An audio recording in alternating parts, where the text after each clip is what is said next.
be ours for the low, low price of a staggering expansion of centralized government and, wait for it, upwards of a mere $93 trillion. $93 trillion is more than every dollar our federal government has spent in its entire history to date, combined. It's more than the combined annual GDP of every nation on earth. As our colleague Senator Blunt and the Policy Committee have pointed out, this amount of money could rebuild the entire interstate highway system every single year, just for the heck of it, for 250 years. And you'd still have a little left over. A little left over.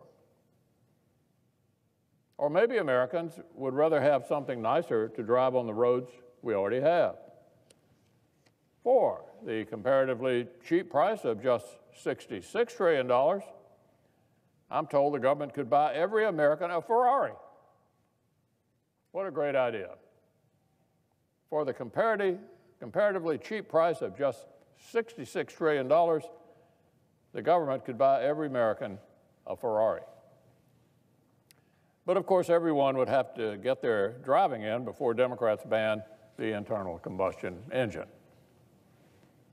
So to be clear, $93 trillion is just one number in one attempt to estimate the price tag of this fantasy novel.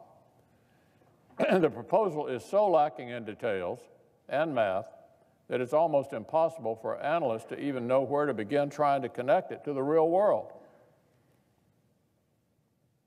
But let's talk about where this money would come from.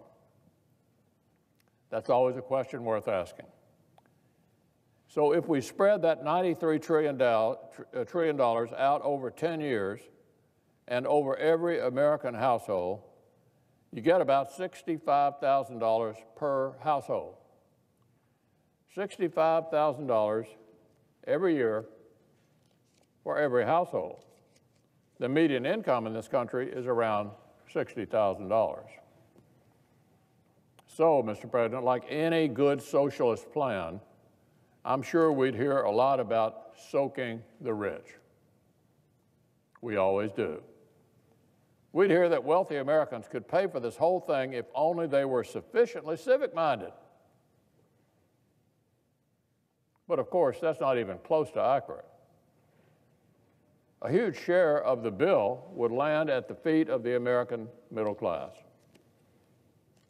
There aren't enough billionaires. There aren't enough billionaires to pay the trip. We live in a really nightmare.